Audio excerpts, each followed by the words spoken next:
2019, Japan minced everybody in the Pacific Nations Cup before going on to get out of the group stage in a World Cup for their first time ever, whilst also being pretty phenomenal hosts. I minced Elmer Schmidt at Journal Home Rugby on PS1, but then World Rugby in their video showing this cut out most of the bits where I scored actual tries, so nobody knows that I beat a free, maybe even 4 times at Journal Home Rugby. No one's actually got any proof of that, but you know, it happened. And Yohan Uche did this. But either side of that, in hindsight, really weird week in which we all actually began to believe that Japan might do it. They might go all the way and win the World Cup. It was a year in which some rugby was played by some people. In order to celebrate the best of those people, the very best of them all, it's time to select this, the Squidge Rugby Team of the Year. But before we dive into the second rose of the year, it's time for one more Squidge Award. And this is a big one, the Match of the Year. Quite a few club games came into contention. The Premiership final was an absolute spectacle of great rugby that capped off a pretty entertaining season in England. It was a back and forth with loads of tries scored, loads of great attacking rugby, including this by Sam Skinner out of nowhere. Benetton's draw with Leinster in the RDS walked that line between league game chuckabout and pro tier top end intensity better than just about any other game I watched this season. There were loads of bangers in Super Rugby as well, but I'm not allowed to show you any of them for fear of the channel being removed. We then had plenty of stormers in the international season. It started with England's dismantling of Ireland, a performance pretty well reflected in their equally incredible deconstruction of New Zealand in the World Cup semi-final. Both were phenomenal performances underpinned by brilliantly thought through game plans. They were games so good that the rugby nerd in me overpowered the core Welsh need to hate the English national rugby team. France v Argentina at the World Cup on the opening weekend was an insane game, typified by the two teams bursting into a 30-man brawl at the end of the game, shortly after the game came down to 2 final late kicks to win it. England v Wales in the Six Nations was an utterly wonderfully brutal game with no inches or excuses given. It was just one of the best intense test matches you'll see. The Springboks and All Blacks draw in July was very similar, two sides who couldn't be separated in any regard other than who can beat England. We then have Uruguay's summer clash with Namibia, an underseen but pretty stellar game. The first 70 were good, with Andres Villaseca and Jaco Venta scoring 2 tries each for their respective nations, which led up to Namibia attacking on Uruguay's line with 10 minutes to go. Now, the South Americans were typically tenacious, and they make a brilliant turnover that should save them and let them clear the ball, except they then make a howler of an error in the process and give Namibia what looked to be the winning try. Except it wasn't, because Uruguay then get downfield, they get into the Namibia 22, and they spend a while pressing before eventually Herman Kessler scores in the corner to set up a conversion that should win it for Uruguay. Dead on the 79th minute, Federico Favaro steps up and he nails it. A brilliant kick. Uruguay only have to survive one phase of play. Play is going to resume, there's seconds to go, except Namibia recover the kick-off. High tackle, and in the 81st minute, Cleven Loubser has a shot to win the game from 40 metres out, and he in turn nails it.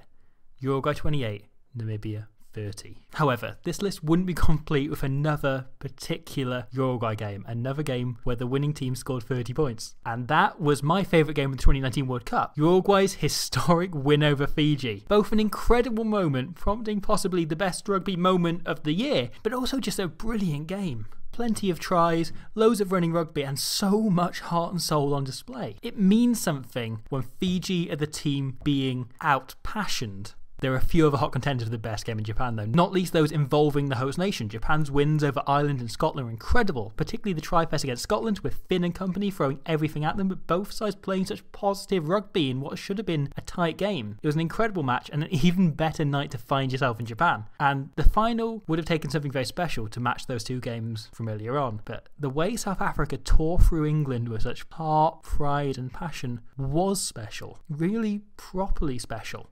It's the kind of game, a team giving every inch of all they are, leaving absolutely nothing out there against world-class opposition that you normally only get once, maybe twice every 4 years. But we got 3 of them in 5 weeks of the World Cup. And so it had to take something truly remarkable to deny all of those Match of the Year. But Scotland against England at Twickenham in the final game of the 2019 Six Nations was just that. England completely out of sight at half-time after playing some beautiful rugby. And then out came Scotland and played even better rugby, pulling off what would have been the biggest ever comeback in international rugby history, only for George Ford to score a try and a conversion to equalise in the final play. It's a game people will still be talking about in 30, 40, maybe 50 years' time. Anyway, that's enough of that. It's time to move on to the 2019 Squidge Rugby Team of the Year. And today is the turn of the boiler room, the engine house, the boys who jump and that. It's the second row of the year. Well, come on, obviously. What were you expecting? It's Alan Wynne-Jones. The first second row is Alan Wynne-Jones. Of course it was going to be Alan Wynne-Jones. The Grand Slam, World Cup semi-final, Six Nations Player of the Year, World Player of the Year and BBC Sports Personality of the Year nominee. He was robbed. Somehow he managed to make the Ospreys look like a respectable rugby team enough times to get them into the Champions Cup. Pretty much alone, sorry Justin. It's Alan Wynne-Jones. Of course it's Alan Wynne-Jones. It's Alan Wynne-Jones. The dude's a god. That's all there is to it. Let's move on because I don't think anything more is saying. And frankly, if I do begin to say anything more, I'll still be here prattling on about Alan Wynne-Jones the time the Team of the Year is due to be named for next year. It's Alan Wynne-Jones. Done. Good. Let's move on. Let's move on because I'm particularly excited by who's joining Alan Wynne, because a god is being joined by a quartet of jumbo-sized devils, because I'm going to cheat here. If you want to be pedantic, let's say that this slot is going to Eben Etzebeth. But really, what I want to do is talk about all four of the South African locks who were so good at the World Cup. Because at the end of the day, how do you choose between those four almighty South African locks who rampaged their way through the World Cup? No team has more depth in one position than the Springboks do at second row. Last year, I described them as a rotisserie of angry lampposts, and they only got madder and brighter as 2019 went on, and Rassie Erasmus's willingness to rotate them, to swap them out, the moment one lost a single point of passion or aggression, was more important than any of their individual ability. As I say, Etzebeth probably the pick of them, but he was able to be as effective as he was because they had three who could back him up. So who are these four furious skyscrapers? We're talking the almighty Eben Etzebeth, a man who treats everyone like it's a pub car park, a player who's become the game's greatest example of using your aggression within the laws of the game. We're talking Lou de Jager, a man doing everything he can with his facial hair to hide the fact he's still got a baby face. Athletic, excellent, and doing the most possible with his massive frame. We're talking Haji Snyman, a man doing everything he can with facial hair to make himself look like a serial killer who will never repent. Ferocious, but with a surprising and frankly delightful dynamism. And finally, we're talking hyper-bastard Franco Mostert. Nobody who plays against Franco Mostert forgets it. Even if they don't remember him, for years to come, they'll remember the bruises. They'll remember the game. These players were a huge swing in how and why the Springboks won the World Cup, and the combination of them, the ability to switch them in and out, was bigger than any individual player. Hence why I've cheated and named them all, but mostly Eben Etzebeth, as the Squidge Rugby Second Row of the Year 2019. Even discounting the fact that I cheated and picked 5 locks in the starting 15, which is even a lot by Eddie Jones' account, it was a pretty good year for second rows. Guido Petty was, for me, probably Argentina's best performer at the World Cup, showcasing his work rate and hidden pace. And likewise, James Ryan really shone in an underperforming Irish team. He was excellent all year for Leinster and then for Ireland, even when they weren't playing well. Maro Itoje was typically excellent for both sets of bad guys, and Courtney Laws was also very good when he wasn't speaking to me on Twitter. Alan Wynne was also only one of 4 locks who really stood out for Wales this year. Jake Ball carried hard as ever, Adam Beard secured the set piece and became a real threat at more time, and Sebastian Valmahina good as won Wales 2 games. Thank you, Seb.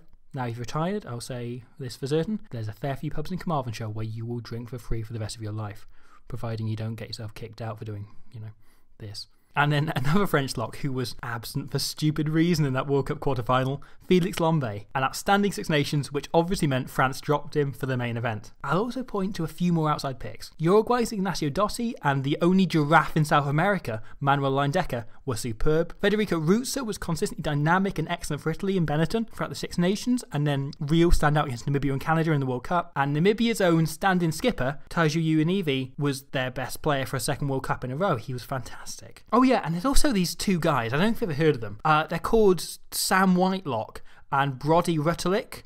They were also really good, and seem to have been really good for the best part of 10 years now. I need to look them up. I need to find out who those guys are, to be honest. I should probably be really aware of that. Hello, thanks for watching that. Glad you enjoyed it. I hope you enjoyed it anyway. Yeah, it's day 4 of the Team of the Year. We've got a couple more to go. We're doing the half-backs tomorrow, then the back row. I've got a cup of tea here, cracking on. You know, I'm still editing the thing. I seem to have turned into a penguin somewhere over the last week, but other than that, it's going really well. Hope you're enjoying it. Hope you like the team. Hope it's going well. Can still edit just fine. Can still do things. Still do it all. It all works. It's all going good. It's all going good. Yeah, halfback tomorrow. Then the back row. Day after that, we're rushing through. I was planning on doing a coach. Written one on the coach. We'll see if I get turned back into a human by then. But otherwise, yeah, it's going well. I don't know what happens to my voice. Hopefully I'll get it back by tomorrow. It's a bit rusty, but you know, go back to my tea now. Do like some tea. See you tomorrow.